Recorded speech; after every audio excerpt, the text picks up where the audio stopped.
Di kondisi terburuk apapun, tetap lakukanlah yang terbaik.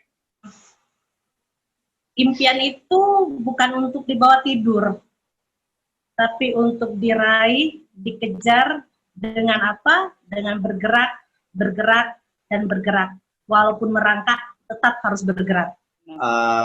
Berpikirlah, bertanyalah, dan temukan jawabannya. Karena saat kau bingung dan memilih untuk diam, kau sedang dipermainkan. Itu Bun. Nah, ada sebuah quote dari Ali bin Abi Thalib yang menyatakan begini, betapa bodohnya manusia, dia menghancurkan masa kini sambil mengkhawatirkan masa depan, tapi menangis di masa depan dengan mengingat masa lalunya. Nah,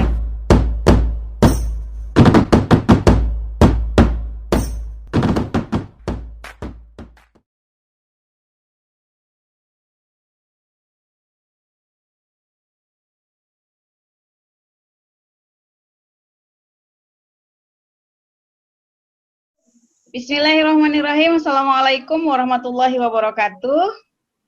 Waalaikumsalam. Oke, baik. Malam ini kita bertemu lagi dalam program Bisa Bun, episode 4, Bincang Santai bersama Bunda, dengan tamu-tamu yang sangat luar biasa. Dan tema malam ini adalah yang muda berkarya, produktif, tak kenal usia.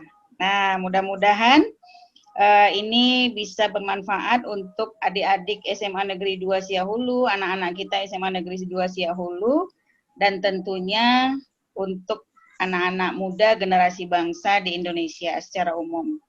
Nah, tak perlu jauh mencari inspirasi karena bisa dari orang-orang terdekat, bahkan bisa dari kita sendiri.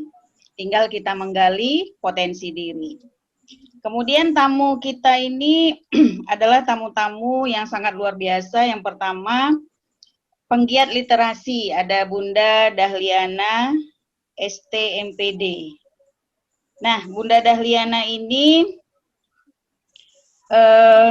pasca sarjana administrasi pendidikan Universitas Riau, Bunda Dahliana MPD, kemudian Fakultas Teknik Universitas Riau.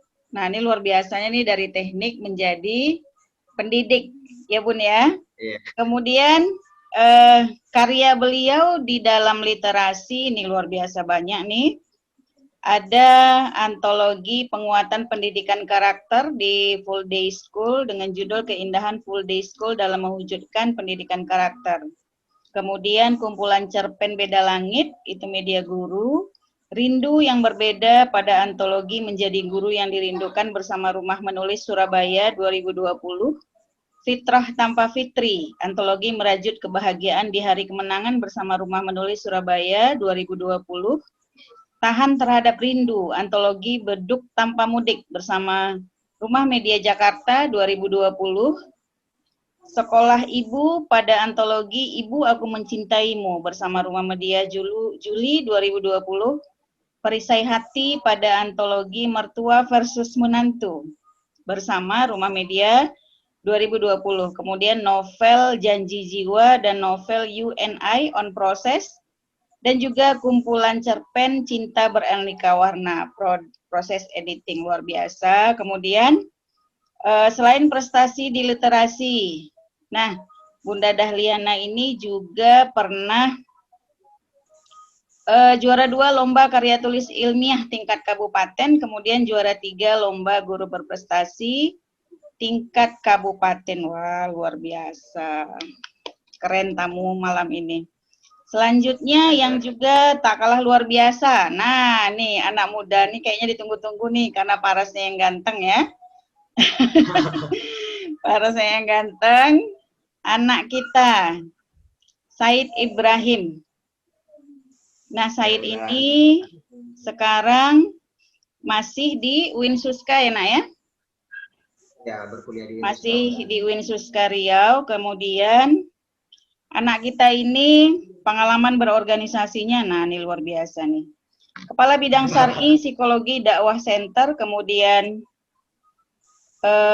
Menteri Sosial Masyarakat BEM UIN Sultan Syarif Kasim Riau, kemudian Wakil Ketua HMJ Psikologi Industri Organisasi Sosial, kemudian sebagai anggota Solidaritas Advokasi Partisipasi Anak Riau, kemudian relawan aksi cepat tanggap, kemudian Ikatan Mahasiswa Minang UIN Suska, kemudian Ketua HMJ Psikologi UIN Suska Riau, kemudian volunteer Dompet Duafa, Kepala Bidang Sosial dan Lingkungan, kemudian Ketua Umum BEM Psikologi UIN Suska Riau, juga volunteer Greenpeace Base Riau, kemudian anggota Riau Youth SDGs Forum.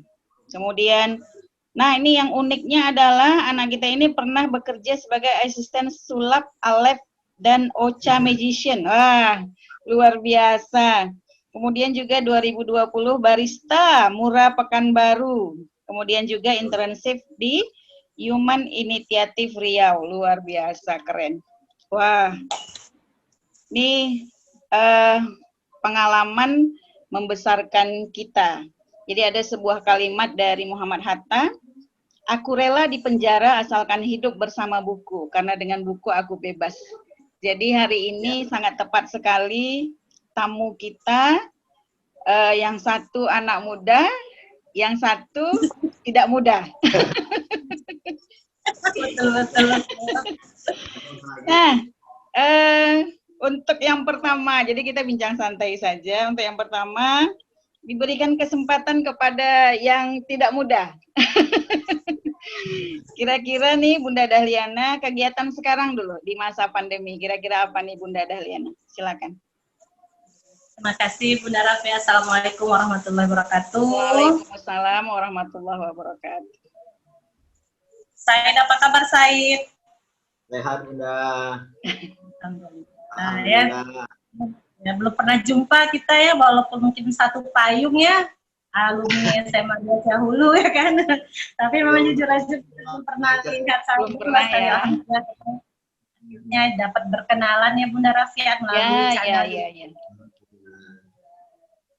Jadi kegiatan masa pandemi ya seperti biasa, tetap menjalankan tugas negara, ya, mengajar walaupun sudah dengan gaya barunya, mengajar di rumah ya kan. Nah kemudian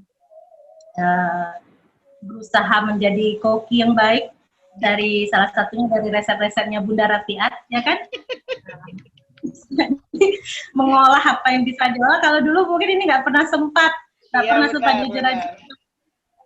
Kita bisa dibilang walaupun keadaan seperti ini sekarang ada masanya kita memang mensyukuri betul nikmatnya sekarang kita ada.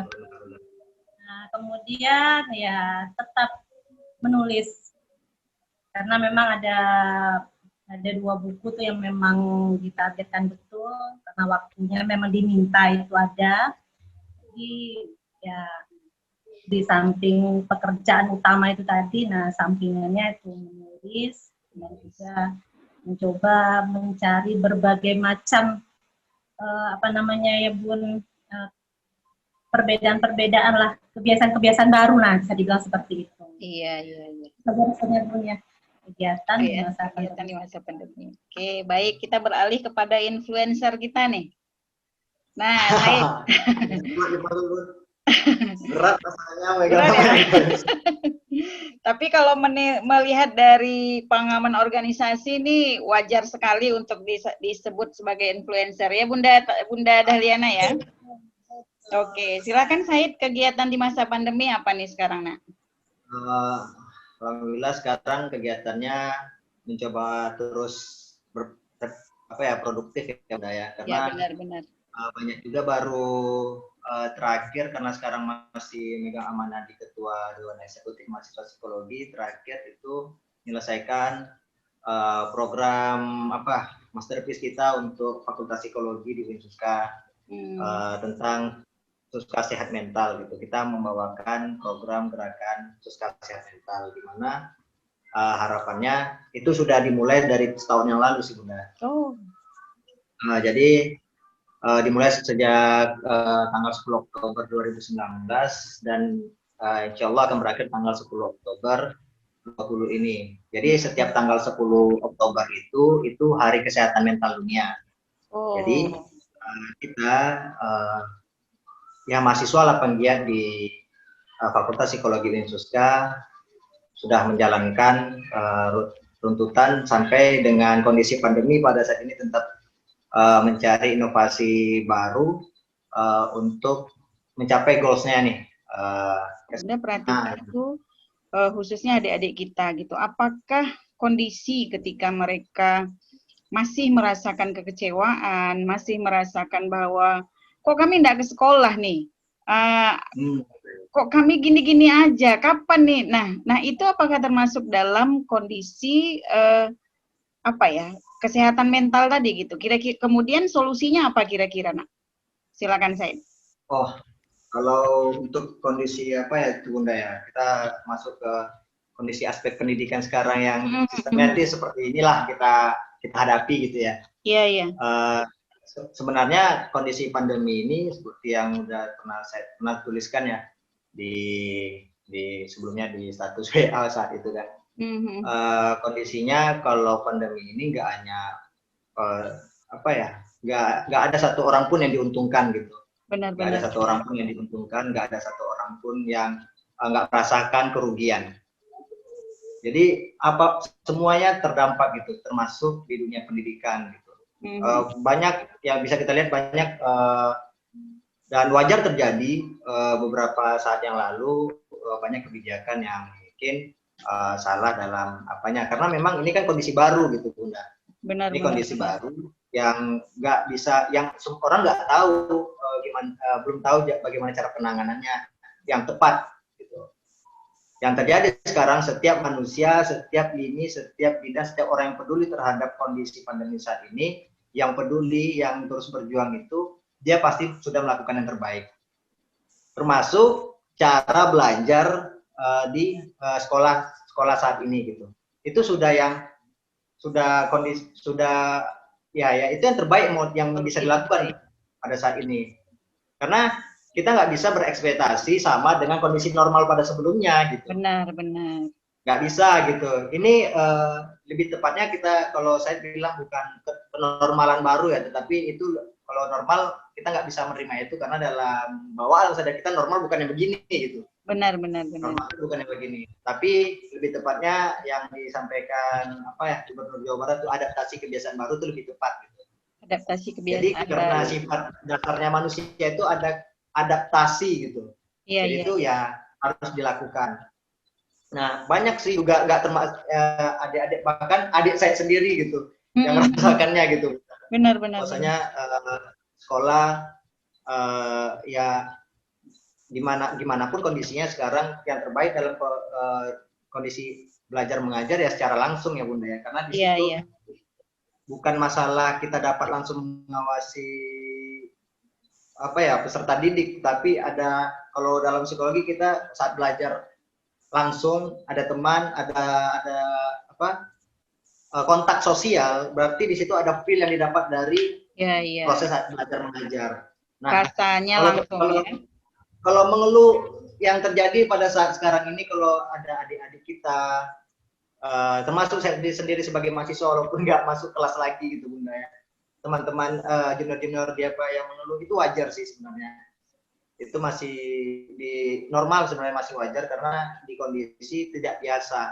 Jadi saat mereka mengatakan itu tidak biasa dan mengeluh di kondisi yang sekarang tidak biasa karena biasanya mereka nggak seperti itu sih masih wajar sih Bunda. Belum, tapi pandemi ini memang kalau dilihat juga itu juga sudah diterbitkan ya oleh HIMSI, Himpunan Psikolog Indonesia ya, dan data-data lainnya memang sangat mempengaruhi kondisi mental illness atau kondisi kesehatan mental seluruhnya gitu. Seluruhnya, benar.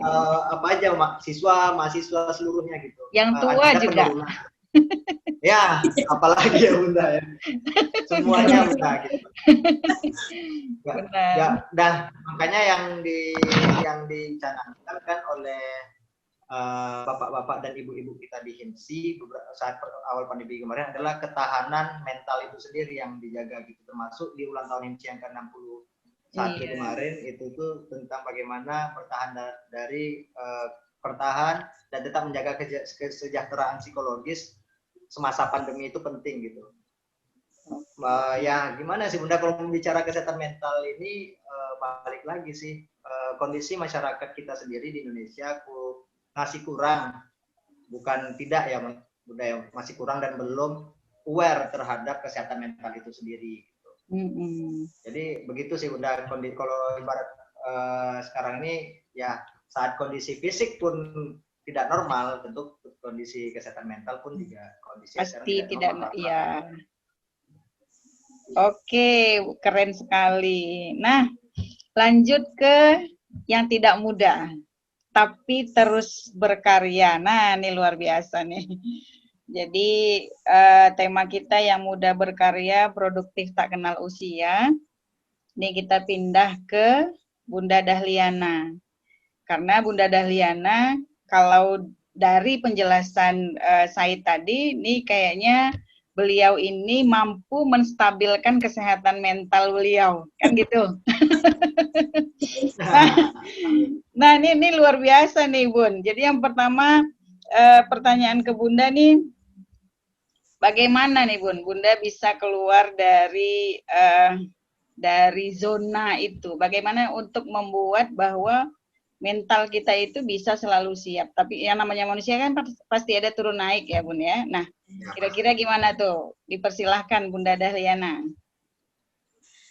Oke, jadi tadi mendengar penjelasan saya itu mikir-mikir juga, oh rupanya ya yang apa yang kita lakukan selama ini perubahannya berarti mengarah kepada bagaimana kita membuat mental kita itu semakin sehat. Benar. Jadi artinya mental itu sehat ya sumbernya sakitnya dari kita, obatnya juga dari kita. Obatnya dari kita, benar. Nah, jadi ya bagaimana sebenarnya Bu ya itu tadi awalnya mungkin awalnya pertama mungkin sama dengan yang lainnya, zona nyaman itu kan membuat kita memang terlena. Sudahlah kalau bagi kita yang ibu-ibu inilah maaf kata ya kan sudah punya karir, alhamdulillah kan begitu, sudah punya pasangan hidup yang setia juga alhamdulillah, anak-anak sehat alhamdulillah, itu seperti itu. Artinya kalau kita bertahan pada kondisi itu saja, berarti kan ya maaf kata sampai seumur hidup pun ya kita hanya menikmati proses hanya segitu, segelintir sebenarnya. Benar. Nah, ketika kita bilang lah ketika pandemi ini terjadi, nah ketika itu kan ibaratnya kehidupan ini kan memang perubahannya sangat drastis sekali. Luar biasa. Sangat luar biasa. Dari kita yang awalnya mungkin ya kalau kayak kita guru ya Bun ya, yang awalnya memang menggunakan media pembelajaran tuh mungkin dalam 10 KD mungkin hanya 1 KD ya kan? Benar. Selebihnya kita hanya pakai cara manual saja. Dengan kondisi seperti ini kan mau nggak mau kita jadinya mau nggak mau belajar, mau nggak mau menemukan sesuatu yang baru. Nah, artinya apa? Nah, disinilah saya mencoba, ini kayaknya nggak bisa kalau hanya zona nyaman itu dipertahankan dalam kondisi seperti ini. Nah, makanya ya itu tadi saya bawa, artinya mindset kita harus kita rubah dulu. Cara pandang kita harus kita rubah dulu. Artinya ketika kita dihadapi oleh suatu keadaan yang di luar perkiraan kita, kalau kita tetap bertahan dengan zona nyaman kita, itu pasti tidak akan membuat hasil akhir yang lebih baik lagi. Nah, jadi makanya bagaimana saya mencoba artinya menggali sesuatu yang berbeda, membuat apa yang terjadi sekarang ini nggak usah disesali, tapi dinikmati saja prosesnya. Nah, makanya ya mulailah berkreativitas, mulailah belajar ya kan, yang awalnya nggak tahu cara buat video, mungkin sedikit dari Bunda juga saya dapat ilmunya ya kan, kemudian juga bagaimana istilahnya membuat channel YouTube walaupun nggak sebagus Bunda, tapi kan setidaknya sudah mulai melangkah ke sana ya, tujuannya untuk itu tadi Bun, agar apa yang kita lakukan sekarang ini bermanfaat. Benar. Baik itu untuk diri kita sendiri ya, terutama untuk lingkungan di sekitar kita sebenarnya. Jadi ya tekniknya sebenarnya jangan cepat puas diri lah sebenarnya. Jadi sebenarnya kalau kesannya kan kayaknya sombong ya kan, terlalu itu kan sombong sebenarnya. Padahal orang bilang, Allah jangan sombong-sombong, nggak boleh sombong loh kan gitu. Sementara menunggu Said kembali bergabung, ini mungkin memang karena karena sinyal barangkali. Nah, kenapa harus berkarya? Nah, itu dia. Kenapa harus Iya. berkarya? Apakah ini kalau dibilang kewajiban kayaknya tidak wajib. Kalau dibilang tuntutan kayaknya apakah itu tuntutan? Oh, misalnya dari anak kah, dari sekeliling kah, atau dari suami? Kira-kira gimana nih, Bun?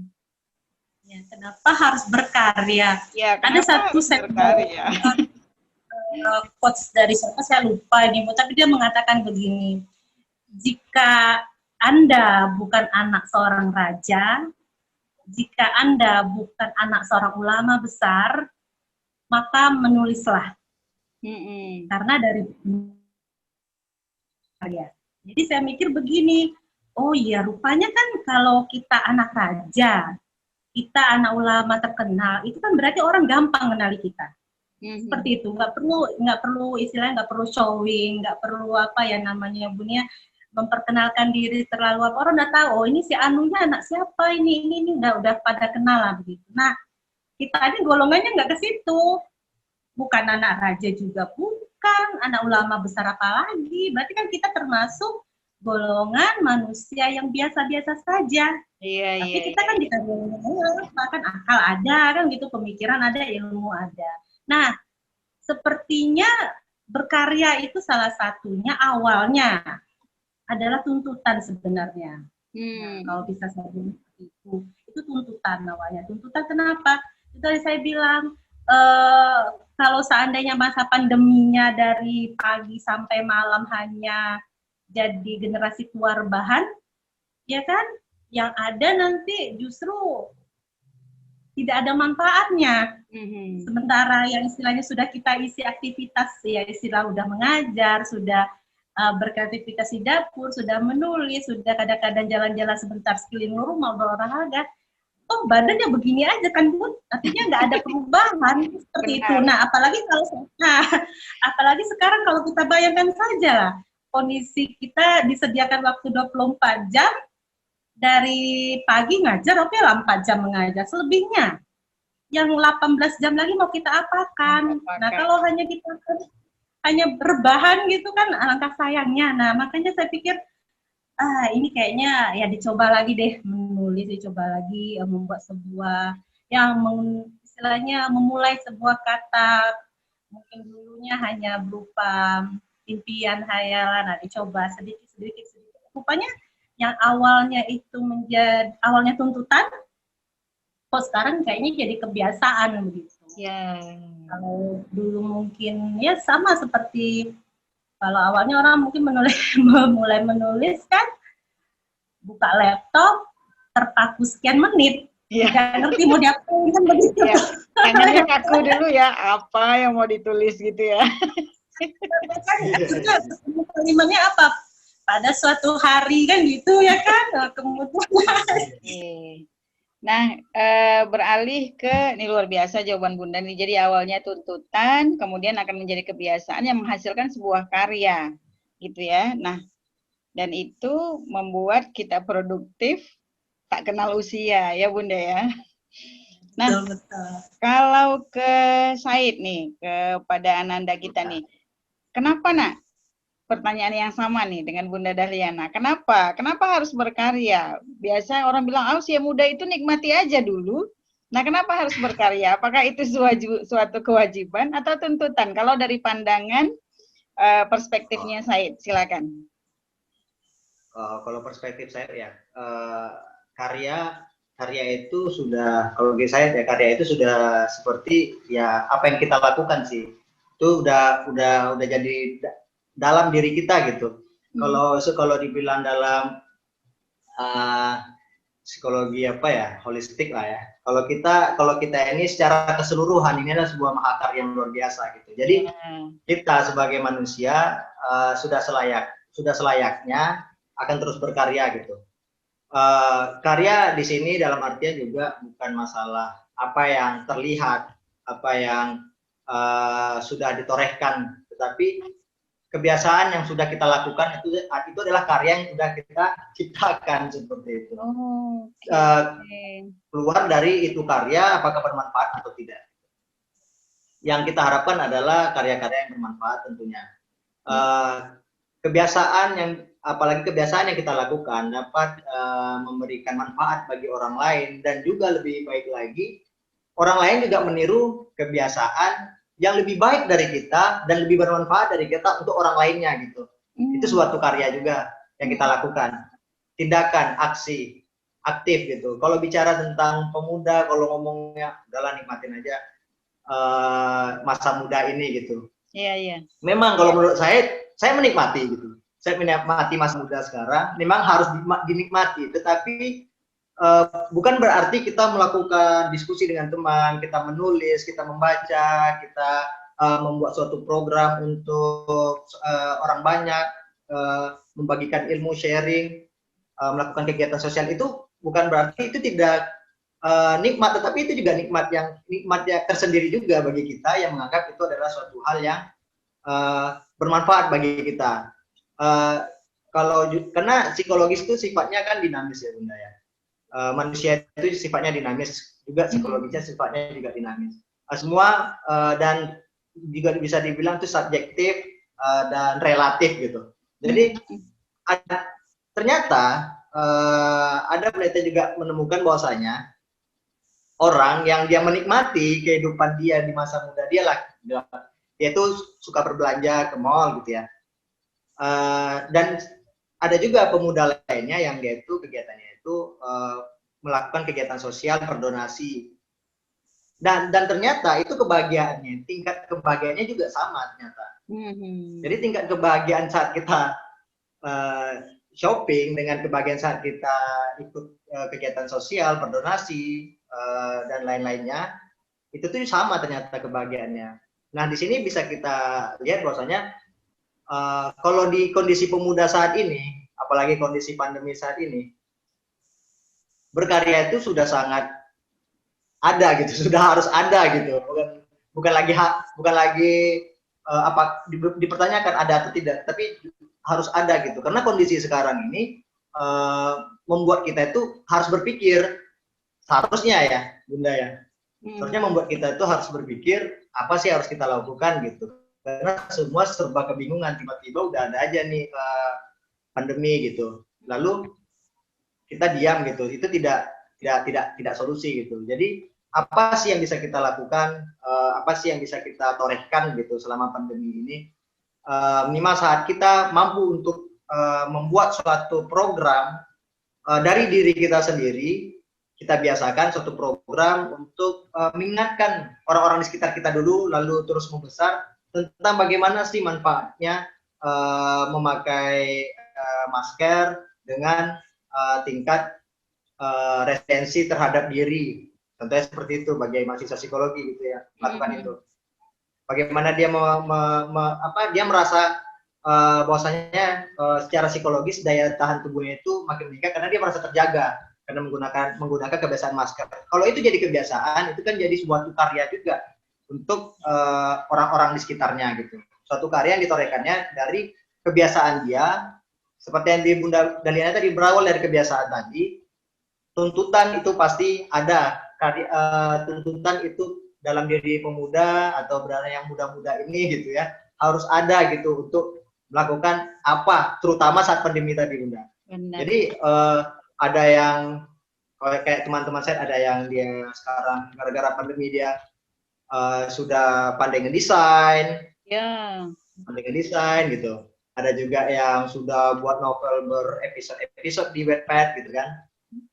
Ada yang juga baru mau buat novel gitu, seperti itu Bunda. Jadi dan juga saya dengan teman-teman ada sedang ingin merencanakan membuat usaha gitu, seperti itu sih Bunda. Jadi kita itu dari apa yang kita hadapi sekarang itu harus ada yang kita torehkan gitu. Apa yang kita hadapi sekarang dari kondisi pandemi sekarang harus kita tunjukkan bahwasanya di saat kondisi ini pun kita lebih hebat dibandingkan kondisi sebelumnya. Wah, keren. Keren sekali, Masya Allah. Tamu-tamu yang luar biasa. Nih kayaknya yang keluar dari mulutnya emas semua deh ya. Nah, tadi ada pertanyaan yang terlewatkan tuh untuk Said. Nah, keluar. Ya, karena tadi ketika sinyal ya. Nah, bagaimana keluar Ya, dari ya. zona nyaman? Dari zona Comfort nyaman, zone ya. mungkin bisa dikaitkan dengan kilas balik Said ketika di SMA, barangkali boleh mungkin cerita sedikit ya Bunda Oh, Dahlia ya. Ini memang lebih khusus, jadi nostalgia Bunda pertanyaan ya. ini kayaknya khusus untuk adik-adik kita nih. Yang sekarang, Oh, karena memang kita sangat miris ya Bunda ya. Sangat Hmm. miris dengan kondisi ini kalau kita hubungkan sama pendidikan ya Nak ya. Tadi kita sudah Iya, cerita iya. psikologi bahwa sebenarnya kalau kita mau tuh kita pasti bisa, kan itu intinya. Kemudian semua Pasti. yang mengalami pandemi ini bukan hanya adik-adik kita yang berada di SMA 2, tapi seluruh Indonesia. Seluruh Indonesia mengalami. Nah, sekarang bagaimana Nak? Bagaimana keluar dari zona, mungkin tadi sudah disinggung sedikit ya di awal ya. Bagaimana keluar Iya, dari iya. comfort zone-nya gitu supaya nih adik-adik kita ayo deh bangun gitu. Silakan. Ya, kalau di sini yang saya tangkap ya Bunda, kayak sekarang tuh dalam proses belajar mengajar, dan saya lihat juga fenomenanya karena saya juga concern juga untuk melihat fenomena pendidikan Benar-benar. juga ya. Bahwasanya dari sistem ya belajar mengajar via daring sekarang ini hanya itu kalau menurut saya menciptakan dua karakter siswa gitu. Yang satu dia bertanya-tanya, kayak gitu, yang bertanya-tanya dan dia tahu dan dia paham bahwasanya ini memang seharusnya memang harus terjadi dan harus dijalani sebaik mungkin. Ada juga yang karena sistem ini dia itu berleha-leha lah gitu bahasanya kan, jadi dia kayak ibaratnya males-males lah gitu dalam proses belajar mengajar via daring. Ada yang banyak sih itu kalau kita bisa lihat di media sosial, ada yang ya bahkan ada yang sampai sudah nggak gimana ya, sudah tak tahu bagaimana etika belajar lagi, sampai lupa mungkin bagaimana etika belajar gitu. Nah, bukan tipe siswa yang bertanya-tanya, ingin mencari tahu bagaimana sebenarnya kondisi sekarang, seperti itu. Jadi kadang-kala kita menghadapi proses pembelajaran ini kan seperti kita menghadapi apa ya, sesuatu yang kita sendiri tidak paham mau diapain peserta didik ini. Betul. Ketika kita ajak mereka berinteraksi, yang ada mereka diam. Nanti yang jadi alasannya macam-macam. Betul. Kemudian misalnya yang paling sederhana kayak tadi pagi saya kebetulan dari sama Bunda kan, ada yang baru bangun, makanya tadi kata saya apa, mungkin udah lupa etika belajar seperti apa. Jadi karena mereka sudah belajar di rumah ya kan, mereka nyaman dengan kondisi mereka sekarang yang di rumah. Jadi lupa akan perilaku bahwa sebenarnya walaupun mereka di rumah, tetap yang namanya etika belajar tetap harus dipegang dan harus juga diperhatikan. Benar. Ya. Oke, silakan lanjutkan Said. Oh ya, jadi karena saya concern di psikologi tadi itu, Bunda, saya memperhatikan. Jadi lihat beberapa kasus-kasus tentang ada yang muridnya dia waktu lagi belajar muridnya tidur gitu, ada yang pakaian yang ya apa adanya aja gitu kan, nggak, ibaratnya rapinya itu bukan harus pakai baju sekolah gitu ya Bunda ya. Kalau ibaratnya rapi gitu, kadang kan ada juga yang guru ya udahlah yang penting senyaman murid tetapi tetap rapi gitu. Kadang ini kelewatan juga, kadang ada juga karena memang murid itu kan nggak, emang karena guru kan ngajarnya muridnya nggak satu, bermacam-macam, dan kondisinya juga apalagi sebagai apa ya, di usia perkembangan remaja gitu, dia semakin kondisi lingkungan yang makin mendukung dia untuk melakukan kebebasan, maka dia semakin senang gitu Bunda. Jadi kayak kayak sekarang mereka belajar dengan kondisi kebebasan di rumah, jadi mereka makin membuat mereka itu senang gitu untuk tidak menjalankan etika atau aturan yang ada. Adanya tata tertib yang ada di sekolah itu kan harus dijalankan siswa. Kalau enggak ada hukuman sebagai proses pembelajaran di sini. Tapi kalau di rumah kan tidak ada. Tidak ada. Jadi kadangkala sering yang terjadi yang saya dapati juga ada yang disampaikan dari beberapa, karena ibu saya juga guru ya Bunda ya.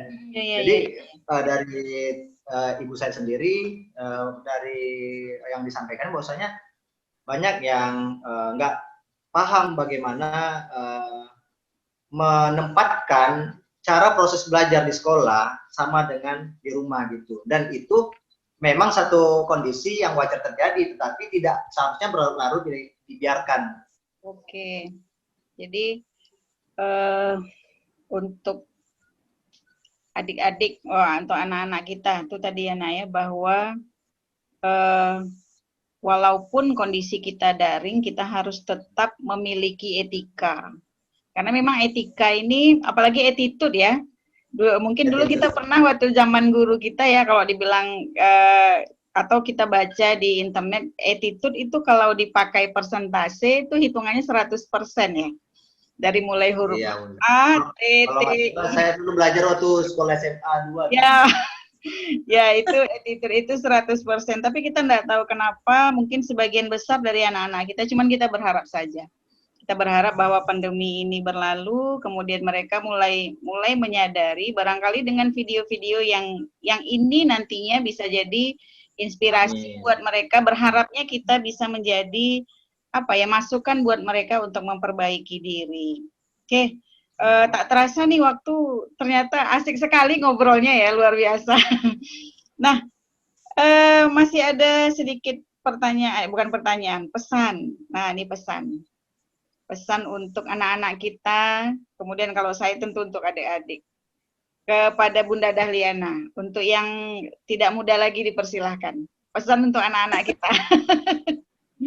Pesannya tentu untuk yang muda ya Bun ya. Pesannya pasti untuk yang muda. Dan untuk yang sebaya juga Bun, supaya kita juga termotivasi. Karena prestasi yang Bunda toreh itu baik tadi kebiasaankah dia, tuntutankah dia, tapi tetap produktif dan menghasilkan sebuah karya itu adalah luar biasa. Jadi patut diberikan untuk anak-anak dan teman sebaya. Teman sebaya. Silakan Bunda.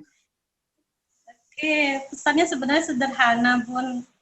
Segera tinggalkan zona nyaman saja, karena sebenarnya zona nyaman itulah kunci kekacauan sebenarnya ya kan? Iya. Setelah meninggalkan zona nyaman itu, anak akan menemukan hal yang baru, pasti akan membawa perubahan yang baru ke dalam hidup kita. Itu saja pesan. Oh baik, kalau untuk Said bagaimana nak? Pesan untuk adik-adik kita nih dan generasi muda. Kalau pesan saya untuk saya sendiri dan teman-teman yang dari alumni juga, teman-teman sama-sama dari alumni SMA 2 Solo juga, pesan untuk adik-adik semua yang masih sekolah di SMA 2 Solo, untuk pemuda yang ada yang melihat video ini nantinya, untuk yang muda-muda ya, bahwasanya kondisi sekarang memang mengharuskan kita untuk berpikir lebih, untuk berperasaan lebih, dan melakukan tindakan yang lebih. Karena kondisi sekarang bukan kondisi yang biasa, tetapi luar biasa. Jadi sudah seharusnya kita menjadi manusia yang luar biasa pula. Dan untuk kita semua ya, untuk adik-adik yang ada di sekolah sekarang yang masih belajar menjalankan kondisi belajar mengajar secara daring, lakukanlah sistem tersebut dengan sebaik-baiknya, dan keberhasilan itu bukan datangnya dari sekolah itu sendiri, tapi dari diri kita pribadi gitu. Ibu guru kita, sekolah itu memfasilitasi kita untuk menjadi lebih baik lagi, menjadi orang yang lebih baik, menjadi orang yang lebih berguna untuk masyarakat nanti ya. Banyak hal yang bisa dilakukan sekarang Bunda. Bukan banget sekarang Bunda yang bisa dilakukan. Teknologi hadir untuk kita, untuk memudahkan kita, bukan untuk membuat kita lalai sebenarnya. Memang kondisinya yang saya lihat, bahwasanya teknologi memang berkembang terlalu cepat dibandingkan manusianya saat sekarang ini gitu. Benar. Jadi banyak sekali miss dalam penggunaan teknologi pada saat ini, terutama media sosial.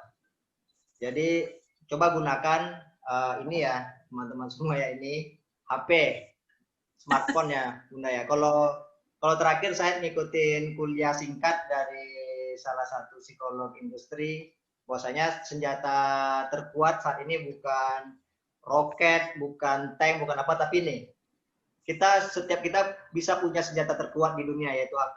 Manfaat dari belajar mata kuliah ya, kalau mahasiswa ya, kalau mahasiswa jadi mata pelajaran, dari mata pelajaran yang diampu dalam satu hari itu bisa dibuat desain gitu, dibuat desain atau dibuat video animasi atau gimana, kita belajar untuk meningkatkan soft skill kita juga, untuk di-share lagi supaya teman-teman lainnya jadi termotivasi dan juga gimana nih caranya buat kayak gini gitu.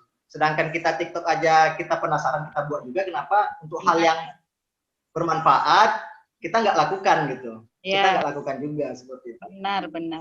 Nah seperti itu, jadi banyak kegiatan sosial juga bisa, usaha online juga sekarang bisa, semuanya bisa kita lakukan bareng-bareng, menulis, membuat apa, jadi membuat suatu karya, tulisan, literasi dan lain-lainnya juga bisa. Jadi harapan saya, pesan untuk adik-adik yang ada SMA N2 Seulu, teman-teman semua, tetap lakukan yang terbaik, dan jangan sampai lalai dengan kondisi yang saat sekarang ini. Dan terakhir saya menyampaikan, juga saya sampaikan di mana-mana, dengan kondisi pandemi saat ini, saya menggambarkan bahwasanya di kondisi terburuk apapun tetap lakukanlah yang terbaik. Terima kasih Bunda. Oke, keren. Nah, terakhir Bun, quote. Nah, tahu nih quote-nya ada disimpan-simpan nih. Ada quote enggak kira-kira? Silakan dari Bunda Dahliana. Aduh, quotes ya Bun ya. Nah, ini aja. Impian itu bukan untuk dibawa tidur, tapi untuk diraih, dikejar dengan apa? Dengan bergerak, dan bergerak. Walaupun merangkak, tetap harus bergerak. Wah, itu saja, Bu. Keren sekali. Tuh anak-anak Bunda dengar ya. Quote dari Bunda Dahliana. Oke, kalau dari Said, silakan Nak. Berpikirlah, bertanyalah, dan temukan jawabannya. Karena saat kau bingung dan memilih untuk diam, kau sedang dipermainkan. Itu Bunda. Masya Allah. Aduh, luar biasa ya Allah. Terima kasih untuk tamu-tamu yang luar biasa. Nih keren sekali. Bahwa apa yang disampaikan insya Allah akan sangat bermanfaat untuk yang menyaksikan video ini nantinya. Karena banyak hal, banyak pembelajaran yang disampaikan baik dari Said Ibrahim sebagai anak muda yang selalu berkarya, kemudian Bunda Dahliana STMPD yang selalu produktif tanpa mengenal pertambahan usia. Karena usia itu hanya angka, tapi produktif itu adalah ide dan wawasan. Baik, sebelum mengakhiri ini, terima kasih banyak sebelumnya untuk Said dan Bunda Dahliana.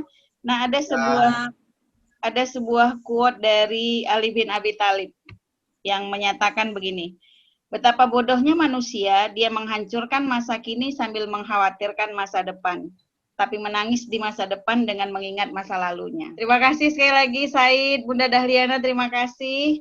Kita akhiri, jumpa lagi di program Bisa Bun berikutnya di YouTube channel Bunda Rafiat. Assalamualaikum. Oh, jangan lupa like, subscribe, komen. Terima kasih. Assalamualaikum warahmatullahi wabarakatuh.